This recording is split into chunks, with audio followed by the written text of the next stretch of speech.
Hey, assalamualaikum everyone, and welcome to another episode of Mahana's Weekly Wrap. Unfortunately, Mubashshir इस week हमें join नहीं कर सकते, but don't worry, I've got some super interesting highlights. कुछ ऐसे events हुए हैं in the recent history इसी वीक जो इस मुल्क की तारीख में शायद पहले कभी नहीं हुए, और उन इवेंट्स के बारे में सब इन्वेस्टर्स को पता होना चाहिए. तो यार start with the KSE 100 index. इस वीक हमें थोड़ा सा मार्केट में डाउनवर्ड प्रेशर देखने को मिला due to the ongoing situation in Iran. Last year अगर हम देखें at the start of March, around March 2025 Iran पे एक अटैक होता है. मार्केट एक डिप लेती है, ठीक ठाक डिप लेती है और फ़ौरन से रिकवर कर जाती है. तो इस दफ़ा भी काफ़ी इन्वेस्टर्स यही सोच रहे थे कि यार मार्केट थोड़ी नीचे जाएगी, हम स्टॉक्स खरीदेंगे और जैसी मार्केट रिकवर कर जाएगी हम ठीक ठाक प्रॉफिट के साथ मार्केट से निकल जाएंगे. मगर ऐसा नहीं हुआ. जो चीज़ पिछले साल हुई है ज़रूरी नहीं है वही इवेंट्स इस साल रिपीट हो. And the market recovered Friday. आज काफ़ी अच्छा मोमेंटम देखने को मिल रहा है मार्केट में, और जिस पॉइंट पे मार्केट शुरू हुई थी अभी मार्केट उसी पॉइंट पे आके खड़ी हो गई है. मंडे को market opened at around 184,410 points, और अभी 184,404 पॉइंट्स पे मार्केट ट्रेड करी है, सिर्फ 6 पॉइंट्स डाउन.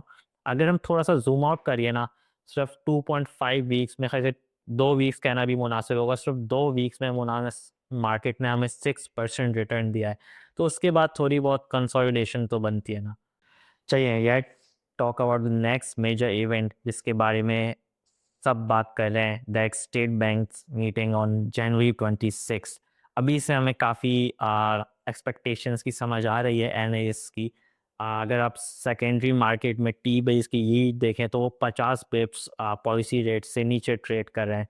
मतलब अगर policy rate is at around 10.5%, तो जो अगर सेकेंडरी मार्केट में 6 मंथ्स के बे की यील्ड देखें तो वो 10% पे ट्रेड करें. तो उसका मतलब है कि market is pricing in another cut of 50 basis points.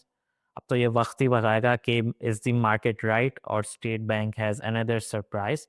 क्योंकि अगर last time nobody was expecting in rate cut, और 25 बिप्स नहीं 50 बिप्स का स्टेट बैंक ने कट डिलीवर किया, और इस दफ़ा मार्केट 50 बिप्स का कट एक्सपेक्ट करी है. अब देखते हैं स्टेट बैंक क्या करता है. Let's move on to the biggest event on this week. Pakistan ने $13 बिलियन की डिफेंस डील साइन करी है विद फ्रेंडली कंट्रीज.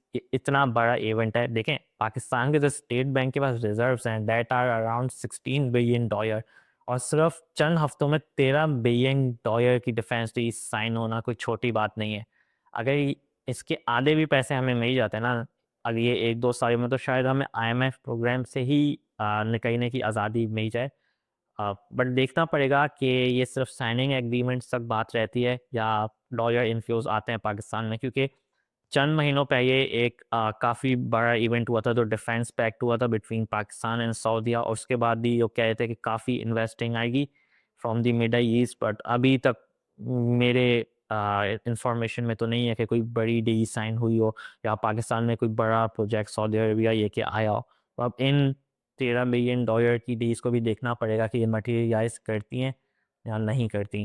क्योंकि इसमें तो सबसे बड़ा चंक है इन डील्स में दैट्स वो सऊदी अरबिया के साथ है अराउंड $6 बिलियन का. क्योंकि वो तो एक लोन की रिप्लेसमेंट है ना, मतलब लोन माफ़ हो जाएगा और हम उन्हें जेट्स दे देंगे. बट इससे कोई कंट्री में इन्फ्लो नहीं होगा. बट जो लीबिया, सूडान और मेरे ख्याल से बांग्लादेश के साथ डील्स हुई हैं वहाँ से एक ठीक ठाक साइजेबल डॉलर इन्फ्लो आ सकता है हमारे फॉरेन रिजर्व्स में. चलिए यास इवेंट को कवर करते हैं जो कि बहुत बड़ी खुशखबरी है फॉर यू गाइस. के जब मैंने कंपनी ज्वाइन की थी 18 मंथ्स पहले, जो हमारे एसेट्स अंडर मैनेजमेंट थे ETF के देवर अराउंड 3.5 करोड़. और मैं मुबशर से मजाक में कहता था कि यार इतना तो एक कोई अच्छा घर भी नहीं मिलता कराची में. मगर चंद महीनों में ETF ने काफ़ी सफ़र तय किया है, और अब Mahaana Islamic ETF has become the number 1 शरिया कंप्लायंट ETF इन पाकिस्तान. और अगर हम देखें तो किसी भी शरिया कंप्लायंट ETF ने 100 करोड़ आज तक पाकिस्तान में क्रॉस नहीं किए हैं जो महाना इस्लामिक ETF कर चुका है. और अगर हम कन्वेंशनल ETF से भी कंपेयर करें टोटल ETF की इंडस्ट्री में देखें तो we are now the number 2 pair in the industry, और जो नंबर 1 पेयर है उससे चंद करोड़ का ही डिफरेंस रह गया है.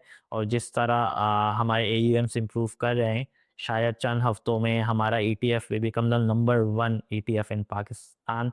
अब काफ़ी लोग हमसे पूछते हैं कि यार ये ईटीएफ, काफ़ी लोगों को तो पता है बट काफ़ी नए इन्वेस्टर्स आ रहे हैं जो ये नंबर्स देख के इनमें इंटरेस्ट आ रहा है कि यार ये ईटीएफ क्या है और इसमें हमें क्यों इन्वेस्ट करना चाहिए और हम इससे कैसे फ़ायदा उठा सकते हैं। देखें, एक आम आदमी है जो इन्वेस्टमेंट स्पेस से जिसका ताल्लुक नहीं है, उसको देख रहा है कि यार स्टॉक मार्केट में काफ़ी अच्छे रिटर्न्स बन रहे हैं, तो मुझे भी इस मार्केट में एंटर होना है। अब स्टॉक मार्केट में अगर देखें तो 500 स्टॉक्स ट्रेड कर रहे हैं।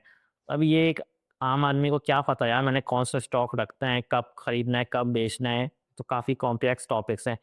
तो ये प्रोडक्ट उस के ये डिज़ाइन किया गया है कि एक बंदा आए और वो हमारे ईटीएफ यही है। अब होगा क्या, जब आप एक ईटीएफ ले रहे होते हैं, तो आप पाकिस्तान की टॉप 30 ब्लू चिप कंपनीज़ में इन्वेस्ट कर रहे होते हैं, तो आपको एक-एक स्टॉक अलग से जाके नहीं खरीदना पड़ता।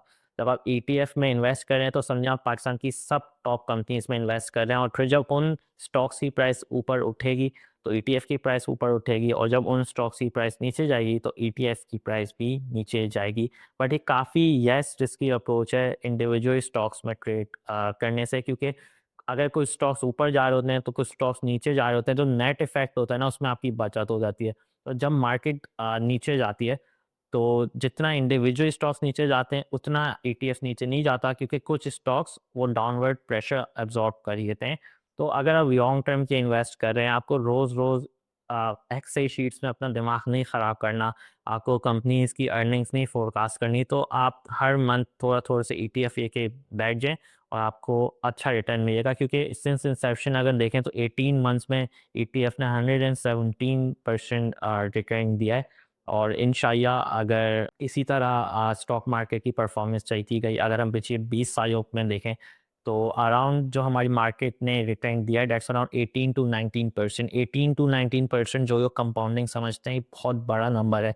अगर इस रेट से कोई अमाउंट कंपाउंड करती है, तो वो ठीक सिर्फ 10 साल के बाद ठीक ठाक अमाउंट बन जाती है। अगर आप लोग को कुछ और सवाल हैं अबाउट आवर ईटीएफ और एनी ऑफ आवर प्रोडक्ट, तो please let us know down in the comments. इसी के इतना ही। खुदा हाफिज़।